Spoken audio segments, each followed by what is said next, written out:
Om Shanti. Good morning. 20 नवंबर 2022 आज Sunday है। आज हम सभी सुनेंगे अव्यक्त बाप दादा के अव्यक्त महावाक्य, मधुर महावाक्य। ओरिजिनल मुरली 20 दिसंबर 1992 की है और मुरली का शीर्षक है आज्ञाकारी ही सर्व शक्तियों के अधिकारी हैं। तो अभी हम सुनते हैं प्यारे बाप दादा के मधुर महावाक्य, अव्यक्त महावाक्य। आज सर्व शक्तियों के दाता बाप दादा अपने शक्ति सेना को देख रहे हैं। सर्वशक्तिवान बाप ने सभी ब्राह्मण आत्माओं को समान सर्व शक्तियों का वर्षा दिया है। किसको कम शक्ति व किसको ज़्यादा यह अंतर नहीं किया। सभी को एक द्वारा एक साथ एक समान शक्तियाँ दी है। तो रिजल्ट देख रहे थे कि एक समान मिलते हुए भी अंतर क्यों है।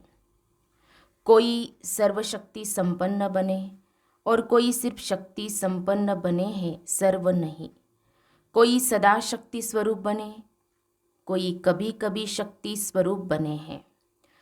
कोई ब्राह्मण आत्माएं अपनी सर्वशक्तिवान की अथॉरिटी से जिस समय जिस शक्ति को ऑर्डर करती है, वह शक्ति रचना के रूप में मास्टर रचता के सामने आती है। ऑर्डर किया और हाजिर हो जाती है। कोई ऑर्डर करते हैं लेकिन समय पर शक्तियाँ हाजिर नहीं होती, जी हाजिर नहीं होती। इसका कारण क्या?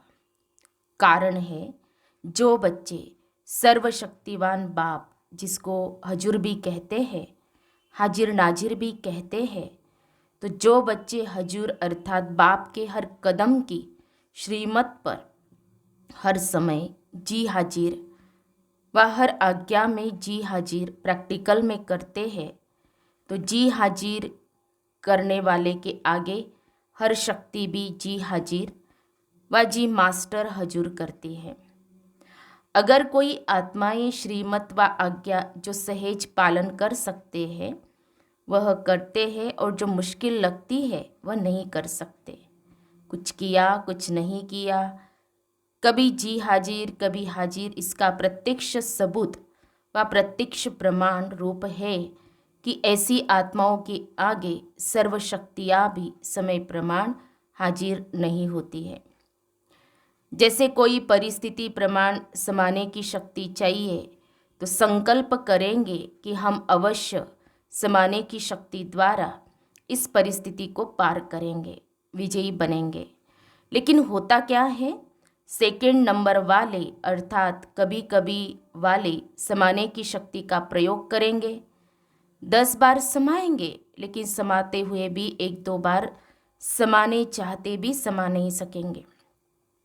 फिर क्या सोचते हैं, मैंने किसको नहीं सुनाया, मैंने समाया, लेकिन यह साथ वाले थे, हमारे सहयोगी थे, समीप थे, इसको सिर्फ इशारा दिया, सुनाया नहीं, इशारा दिया। कोई शब्द बोलने नहीं चाहते थे, सिर्फ एक आधा शब्द निकल गया, तो इसको क्या कहा जाएगा? समाना कहेंगे। 10 के आगे तो समाया और 1-2 के आगे समा नहीं सकते, तो इसको क्या कहेंगे?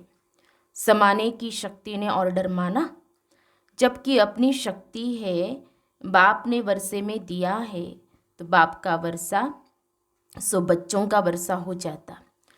अपनी शक्ति अपने काम में न आए तो इसको क्या कहा जाएगा? ऑर्डर मानने वाले या ऑर्डर न मानने वाले कहा जाएगा। आज बाप दादा सर्व ब्राह्मण आत्माओं को देख रहे थे कि कहाँ तक सर्व शक्तियों के अधिकारी बने हैं। अगर अधिकारी नहीं बने तो उस समय परिस्थिति के अधीन बनना पड़े। बाप दादा को सबसे ज़्यादा रहम उस समय आता है जब बच्चे कोई भी शक्ति को समय पर कार्य में नहीं लगा सकते हैं। उस समय क्या करते हैं, जब कोई बात सामना करती तो बाप के सामने किस रूप में आते हैं? ज्ञानी भक्त के रूप में आते हैं। भक्त क्या करते हैं? भक्त सिर्फ पुकार करते रहते कि यह दे दो। भागते बाप के पास है, अधिकार बाप पर रखते हैं, लेकिन रूप होता है रॉयल भक्त का। और जहाँ अधिकारी के बजाय ज्ञानी भक्त अथवा रॉयल भक्त के रूप में आते हैं, तो जब तक भक्ति का अंश है तो भक्ति का फल सद्गति अर्थात सफलता, सद्गति अर्थात विजय नहीं प्राप्त कर सकते, क्योंकि जहाँ भक्ति का अंश रह जाता वह भक्ति का फल ज्ञान अर्थात सर्व प्राप्ति नहीं हो सकती, सफलता नहीं मिल सकती। भक्ति अर्थात मेहनत और ज्ञान अर्थात मोहब्बत। अगर भक्ति का अंश है तो मेहनत जरूर करनी पड़ती। और भक्ति की रस्म रिवाज है कि जब भीड़ अर्थात मुसीबत पड़ेगी तब भगवान याद आएगा, नहीं तो अलबेले रहेंगे। ज्ञानी भक्त भी क्या करते हैं, जब कोई विघ्न आएगा तो विशेष याद करेंगे। एक है सेवा प्रति याद में बैठना, दूसरा है स्व की कमजोरी को भरने के लिए याद में बैठना। दोनों में अंतर है। जैसे अभी भी विश्व पर अशांति का वायुमंडल है, तो सेवा प्रति संगठित रूप में विशेष याद के प्रोग्राम बनाते हो, वह अलग बात है। वह तो दाता बन देने के लिए करते हो, वह मांगने के लिए नहीं करते हो, औरों को देने के लिए करते हो, तो वह हुआ सेवा प्रति। लेकिन अपनी कमजोरी भरने के प्रति समय पर विशेष याद करते हो। और वैसे अलबेलेपन की याद होती है, भूलते नहीं हो, लेकिन अलबेलेपन की याद आती है। हम तो है ही बाबा के, और है ही कौन, लेकिन यथार्थ शक्तिशाली याद का प्रत्यक्ष प्रमाण, समय प्रमाण, शक्ति हाजिर हो जाए। कितना भी कोई कहे मैं तो याद में रहती ही हूँ व रहता ही हूँ, लेकिन याद का स्वरूप है सफलता। ऐसे नहीं जिस समय याद में बैठते उस समय खुशी भी अनुभव होती, शक्ति भी अनुभव होती, और जब कर्म में संबंध संपर्क में आते उस समय सदा सफलता नहीं होती, तो उसको कर्मयोगी नहीं कहा जाएगा। शक्तियाँ शस्त्र है, और शस्त्र किस समय के लिए होता है? शस्त्र सदा समय पर काम में लाया जाता है। यथार्थ याद अर्थात सर्वशक्ति संपन्न, सदा शक्तिशाली शस्त्र हो। परिस्थिति रूपी दुश्मन आया और शस्त्र काम में नहीं आए तो इसको क्या कहा जाएगा? शक्तिशाली या शस्त्रधारी कहेंगे। हर कर्म में याद अर्थात सफलता हो, इसको कहा जाता है कर्मयोगी। सिर्फ बैठने के टाइम के योगी नहीं हो। आपके योग का नाम बैठा बैठा योगी है या कर्मयोगी नाम है? कर्मयोगी हो ना, निरंतर कर्म है और निरंतर कर्मयोगी हो। जैसे कर्म के बिना एक सेकंड भी रह नहीं सकते, चाहे सोए हुए हो तो वह भी सोने का कर्म कर रहे हो ना। तो जैसे कर्म के बिना रह नहीं सकते, वैसे हर कर्म योग के बिना कर नहीं सकते। इसको कहा जाता है कर्मयोगी। ऐसे नहीं समझो कि बात ही ऐसी थी ना, सरकमस्टांस ही ऐसे थे, समस्या ही ऐसी थी, वायुमंडल ऐसा था, यही तो दुश्मन है। और उस समय कहो दुश्मन आ गया इसलिए तलवार चला न सके, तलवार काम में लगा नहीं सके, या तलवार याद ही नहीं आए, या तलवार ने काम नहीं किया, तो ऐसे को क्या कहा जाएगा? शस्त्रधारी। शक्ति सेना हो तो सेना की शक्ति क्या होती है? सेना की शक्ति क्या होती है? शस्त्र, और शस्त्र है सर्वशक्तियाँ। तो रिजल्ट क्या देखा? मेजॉरिटी सदा समय पर सर्वशक्तियों को ऑर्डर पर चला सके, इसमें कमी दिखाई दी। समझते भी है, लेकिन सफलता स्वरूप में समय प्रमाण या तो शक्तिहीन बन जाते हैं या थोड़ा सा असफलता का अनुभव कर फौरन सफलता की ओर चल पड़ते हैं। 3 प्रकार के देखें। एक, उसी समय दिमाग द्वारा समझते हैं कि यह ठीक नहीं है, नहीं करना चाहिए, लेकिन उस समझ को शक्ति स्वरूप में बदल नहीं सकते। दूसरे हैं जो समझते भी है, लेकिन समझते हुए भी समय व समस्या पूरी होने के बाद सोचते हैं। वह थोड़े समय में सोचते हैं, वह पूरा होने के बाद सोचते हैं। तीसरे, महसूस ही नहीं करते कि यह रॉन्ग है, सदा अपने रॉन्ग को राइट ही सिद्ध करते हैं, अर्थात सत्यता की महसूसता शक्ति नहीं। तो अपने को चेक करो कि मैं कौन हूँ। बाप दादा ने देखा कि वर्तमान समय के प्रमाण सदा और सहेज सफलता किन बच्चों ने प्राप्त की है।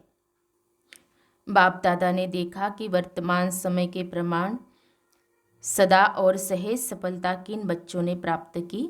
उसमें भी अंतर है, एक है सहज सफलता प्राप्त करने वाले और दूसरे है मेहनत और सहज दोनों के बाद सफलता पाने वाले। जो सहज और सदा सफलता प्राप्त करते हैं उनका मूल आधार क्या देखा? जो आत्माएं सदा स्वयं को निर्माण चित्त की विशेषता से चलाते रहते हैं वही सहज सफलता को प्राप्त होते आए हैं। निर्माण शब्द एक है, लेकिन निर्माण स्थिति का विस्तार और निर्माण स्थिति के समय प्रमाण प्रकार वह बहुत है। उस पर फिर कोई समय सुनाएंगे, लेकिन यह याद रखना कि निर्माण बनना ही स्वमान है और सर्व द्वारा मान प्राप्त करने का सहज साधन है। निर्माण बनना झुकना नहीं है, लेकिन सर्व को अपनी विशेषता और प्यार में झुकाना है। समझा? सभी ने रिजल्ट सुनी। समय आपका इंतजार कर रहा है और आप क्या कर रहे हो? आप समय का इंतजार कर रहे हो। मालिक के बालक हो ना, तो समय आपका इंतजार कर रहा है कि ये मेरे मालिक मुझ समय को परिवर्तन करेंगे। वह इंतजार कर रहा है और आपको इंतजाम करना है। इंतजार नहीं करना है, सर्व को संदेश देने का और समय को संपन्न बनाने का इंतजाम करना है। जब दोनों कार्य संपन्न हो तब समय का इंतजार पूरा हो। तो ऐसा इंतजाम सब कर रहे हो। किस गति से? समय को देख आप भी कहते हो कि बहुत फास्ट समय बीत रहा है। इतने वर्ष कैसे पूरे हो गए, सोचते हो ना। अव्यक्त बाप की पालना को कितने वर्ष हो गए, कितना फास्ट समय चला। तो आपकी गति क्या है? फास्ट है या फास्ट चलकर कभी कभी थक जाते हो फिर रेस्ट करते हो? कर रहे हैं यह तो ड्रामा के बंधन में बंधे हुए ही हो। लेकिन गति क्या है इसको चेक करो। सेवा हो रही है, पुरुषार्थ हो रहा है, आगे बढ़ रहे हैं, यह तो ठीक है। तो अब गति को चेक करो। सिर्फ चलने को चेक नहीं करो, गति को चेक करो, स्पीड को चेक करो। समझा? सभी अपना काम कर रहे हो ना। अच्छा, चारों ओर के सदा बाप के आगे जी हाजिर करने वाले, सदा मास्टर सर्वशक्तिवान बन सर्वशक्तियों को स्वयं के ऑर्डर में चलाने वाले, सर्वशक्तियाँ जी हाजिर का पार्ट बजाने वाली, ऐसे सदा सफलता मूर्त आत्माएं, सदा हर कर्म में याद का स्वरूप अनुभव करने वाले और कराने वाले, ऐसे अनुभवी आत्माओं को सदा हर कर्म में, संबंध में, संपर्क में निर्माण बन विजयी रत्न बनने वाले, ऐसे सहज सफलता मूर्त श्रेष्ठ बच्चों को बाप दादा का याद प्यार और नमस्ते। हम रूहानी बच्चों की रूहानी बाप दादा को याद प्यार और नमस्ते नमस्ते। ओम शांति, ओम शांति, ओम शांति। गुड मॉर्निंग बाप दादा, शुक्रिया बाप दादा, पद्मा पदम शुक्रिया आपका। फिर है अव्यक्त बाप दादा की पर्सनल मुलाकात। साधारण कर्म में भी ऊंची स्थिति की झलक दिखाना ही फॉलो फादर करना है। सदा संगम युगी पुरुषोत्तम आत्मा है ऐसे अनुभव करते हो। संगम युग का नाम ही है पुरुषोत्तम, अर्थात पुरुषों से उत्तम पुरुष बनाने वाला युग। तो संगम युगी हो, आप सभी पुरुषोत्तम बने हो ना। आत्मा पुरुष है और शरीर प्रकृति है, तो पुरुषोत्तम अर्थात उत्तम आत्मा हो। सबसे नंबर 1 पुरुषोत्तम कौन है? ब्रह्मा बाबा। इसीलिए ब्रह्मा को आदि देव कहा जाता है। फरिश्ता ब्रह्मा भी उत्तम हो गया और फिर भविष्य में देव आत्मा बनने के कारण पुरुषोत्तम बन जाते। लक्ष्मी नारायण को भी पुरुषोत्तम कहेंगे ना। तो पुरुषोत्तम युग है, पुरुषोत्तम मैं आत्मा हो। पुरुषोत्तम आत्माओं का कर्तव्य भी सर्वश्रेष्ठ है। उठा, खाया, पिया, काम किया, यह साधारण कर्म नहीं। साधारण कर्म करते भी श्रेष्ठ स्मृति, श्रेष्ठ स्थिति हो, जो देखते ही महसूस करे कि यह कोई साधारण व्यक्ति नहीं है। जैसे जो असली हीरा होगा वो कितना भी धूल में छिपा हुआ हो, लेकिन अपनी चमक जरूर दिखाएगा, छिप नहीं सकता। तो आपकी जीवन हीरे तुल्य है ना। कैसे भी वातावरण में हो, कैसे भी संगठन में हो, लेकिन जैसे हीरा अपनी चमक छिपा नहीं सकता, ऐसे पुरुषोत्तम आत्माओं की श्रेष्ठ झलक सबको अनुभव होनी चाहिए। तो ऐसे है, या दफ्तर में जाकर, काम में जाकर आप भी वैसे ही साधारण हो जाते हो। अभी गुप्त में हो, काम भी साधारण है। इसीलिए पांडवों को गुप्त रूप में दिखाया है। गुप्त रूप में राजाई नहीं की, सेवा की, तो दूसरों के राज्य में गवर्नमेंट सर्वेंट कहलाते हो ना। चाहे कितना भी बड़ा ऑफिसर हो, लेकिन सर्वेंट ही है ना।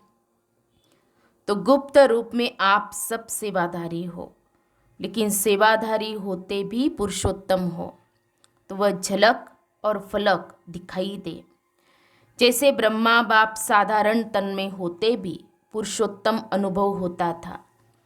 सभी ने सुना है ना, देखा है या सुना है। अभी भी अव्यक्त रूप में भी देखते हो, साधारण में पुरुषोत्तम की झलक है। तो फॉलो फादर है ना।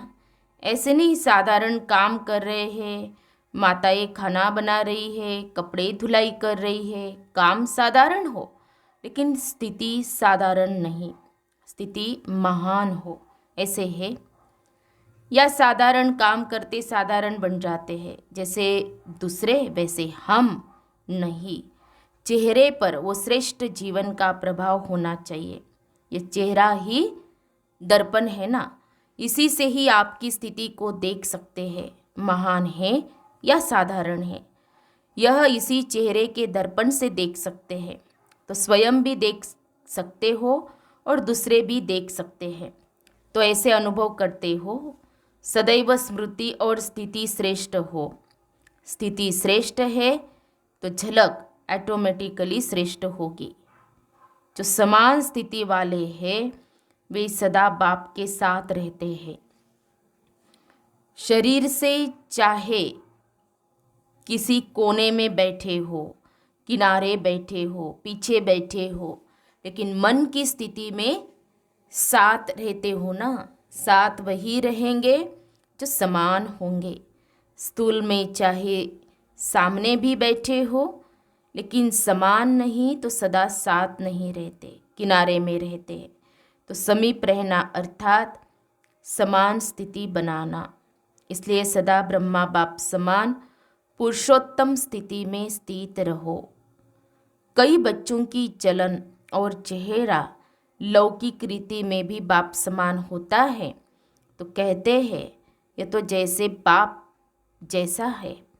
तो यहाँ चेहरे की बात तो नहीं, लेकिन चलन ही चित्र है। तो हर चलन से बाप का अनुभव हो, इसको कहते हैं बाप समान। तो समीप रहना चाहते हो या दूर, इस एक जन्म में संगम पर स्थिति में जो समीप रहता है वह परम धाम में भी समीप है और राजधानी में भी समीप है। एक जन्म की समीपता अनेक जन्म समीप बना देगी।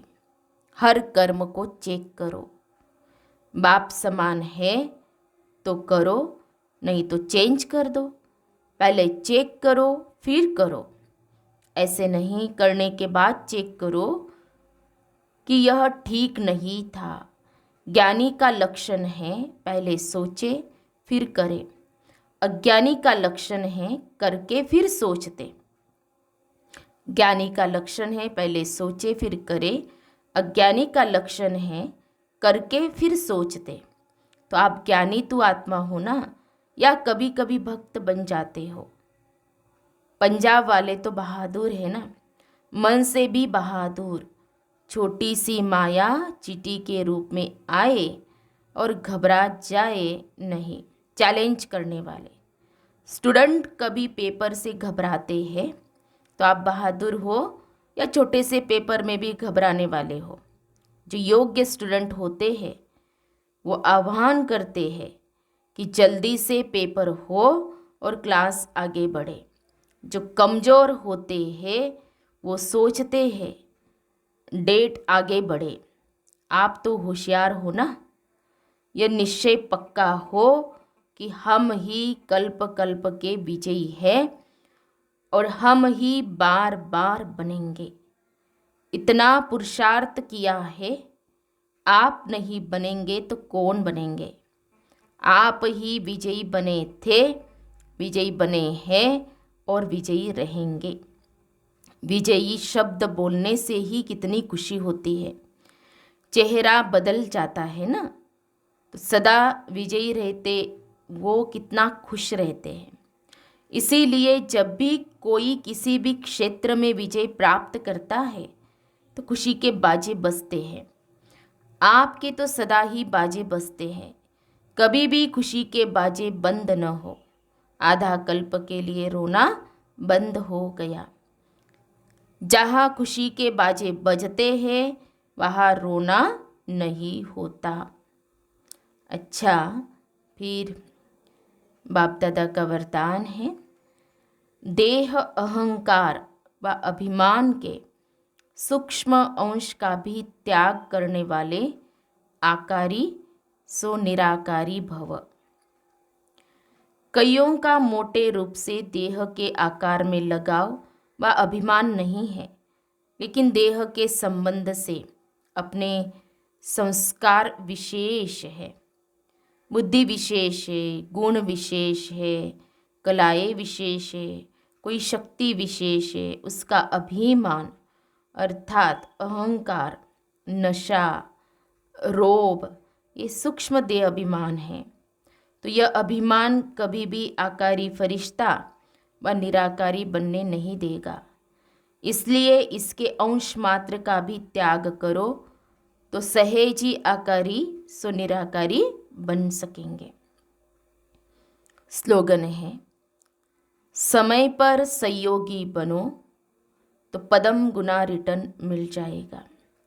समय पर सहयोगी बनो तो पदम गुना रिटर्न मिल जाएगा। सूचना है सभी के लिए, आज अंतर्राष्ट्रीय योग दिवस, तीसरा रविवार है।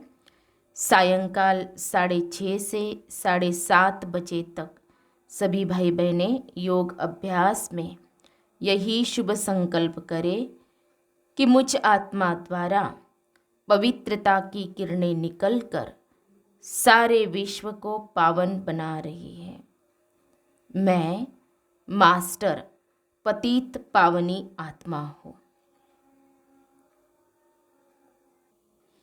तो हम सब ने सुने प्यारे बाप दादा के मधुर महावाक्य आज विशेष प्यारे बाप दादा ने हम बच्चों को अटेंशन दिलाया कि बच्चे सर्व शक्तियों के जो अधिकारी बच्चे होते हैं तो कौन होते हैं, वो है आज्ञाकारी। और आज सारा दिन बहुत सारे स्वमान मुरली के अंदर बाबा ने दिए हैं, लेकिन विशेष आज अंतर्राष्ट्रीय योग दिवस 3rd संडे है। तो नुमा शाम के समय जो पवित्रता के वाइब्रेशन सारे विश्व में फैलाने हैं, तो सुबह से लेकर के ही सारा दिन इस स्वमान में रहेंगे। मैं मास्टर पतित पावनी आत्मा हूँ, यह अभ्यास करेंगे। अच्छा, ओम शांति।